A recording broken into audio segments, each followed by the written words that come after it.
But let's talk about your inbox for a second. Is it just jam-packed with emails that start with, "Hey, just checking in," or "Any update on this?" Well, today, we're going to tackle what might just be the single biggest hidden drain on our productivity, that endless, soul-crushing cycle of follow-ups. We're diving into a really powerful leadership framework called No Follow-Up Required, or NFR for short, and it's all about helping you get your time back, get your energy back, and build a team culture of absolute professionalism. So let's get real for a minute. Just think about your week. How many times are you the one sending that follow-up email, that little nudge? And how many times are you on the receiving end? It adds up, right? A lot faster than we realize. The reality is pretty staggering. The source material for this explainer, it points out that senior leaders can lose up to 12 hours every single week just chasing people for updates. Let that sink in for a moment. That's more than a full workday gone, spent on something that creates literally zero value. It's a massive, silent productivity killer. You know, you can almost think of all this chasing as a tax. Let's call it the follow-up tax. It gets slapped on every project, it slows everything down, and you know what? It chips away at trust. But here's the game-changing part. This is a tax you can actually choose to stop paying. Okay, so how do we get out of paying this tax? How do we get a refund on all that lost time? Well, that brings us right to the core vision of NFR. This is our roadmap. It's how we shift from a world of reactive, frustrating chasing to one that's built on proactive, solid trust. So what's the end game here? The goal is to build a culture where commitments are super clear, they get scheduled, and they always get delivered. A place where your team doesn't wait for you to ask, they're already communicating proactively. Just imagine a workplace where "I'll get back to you" is always followed by a specific time, and that time is actually honored. Every single time. That's the world No Follow-Up Required wants to create. Now let's be totally clear. This isn't just about managing tasks a little bit better. No, this is a fundamental transformation in how you lead. You stop being that manager who's always checking up on people, and you become a leader who truly empowers them. Your energy and your team's energy, it just shifts from all that friction of chasing to the momentum of actually doing the work. Okay, I know this vision sounds great, but how do we actually do it? How do we build this thing? Let's get into the practical how-to part of this explainer. The whole NFR system is held up by 4 key pillars. So here they are. These are the 4 pillars that turn that NFR vision into something real. They are the concrete, actionable steps you can take to lead this change. Let's break down exactly what each one means. First up is systemic elimination. And we start here because this isn't about blaming people, it's about fixing broken systems.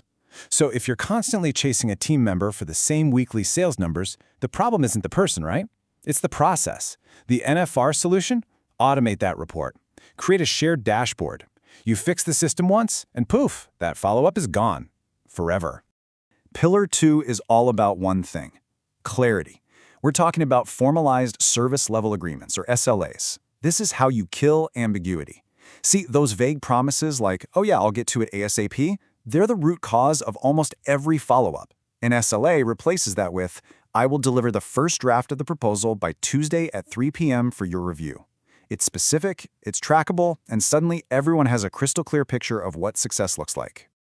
Pillar 3 is a personal game changer: calendar-driven accountability. The mantra here is simple. If it's not in the calendar, it doesn't exist. Your calendar isn't just a list of suggestions. It's your plan for honoring your commitments. Remember that SLA to deliver by Tuesday at 3? Well, your calendar better have time blocked out on Monday and Tuesday to actually do the work.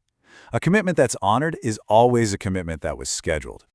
And the final pillar, number 4, is the leadership discipline that kind of holds it all together: thoughtful commitments. This is the simple but incredibly powerful act of pausing before you say yes. Instead of just immediately agreeing to something, you ask questions, you clarify, you honestly look at your schedule. A truly professional yes isn't just an agreement, it's a guarantee. All right, so you have the framework. Now let's make it real. Here is your 30-day mission to become an NFR leader. Think of this as your personal training plan to start making a real impact, like right now. And the first step is super simple. It's just a self-assessment. For 1 week, just watch. Who are the top 3 people you find yourself following up with the most?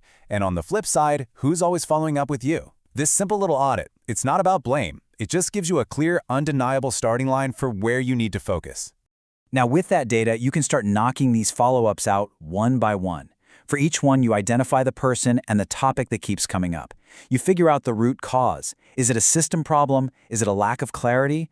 Then you proactively propose a clear SLA, agree on a date, and this is the most important part, both of you schedule it in your calendars. You just turned a point of friction into a smooth professional process. And here's what that looks like over 30 days. Week 1, you're basically a detective. Just observe and audit. Then in week 2, you start fixing things, building clear SLAs for your biggest pain points. Week 3 is all about your personal discipline with that calendar. And by week 4, you're mastering those thoughtful commitments and actually seeing the results. It's a clear, powerful, and totally achievable plan. Now let's zoom out for a second, because being an NFR leader, it's not just a personal productivity hack. It's really the seed that you plant to transform an entire organization's culture. This progression, this is the path. And it all starts with just one person. First, you become a no follow-up required leader. Your consistency, your reliability, it becomes contagious. And that inspires your group to become a no follow-up required team. And then that excellence spreads, creating a no follow-up required department. And eventually, this just becomes the gold standard for the whole place, a no follow-up required company. Ultimately, this is the goal, to build a culture where this statement isn't just some empty phrase on a poster, but the absolute lived truth. A place where everyone operates with so much clarity and ownership that follow-ups become a thing of the past. So I'll just leave you with this question. When you get back those 8, 10, maybe even 12 hours every single week, and when your team's energy is focused on innovating instead of just chasing, what amazing things are you going to be able to build? What's next for you?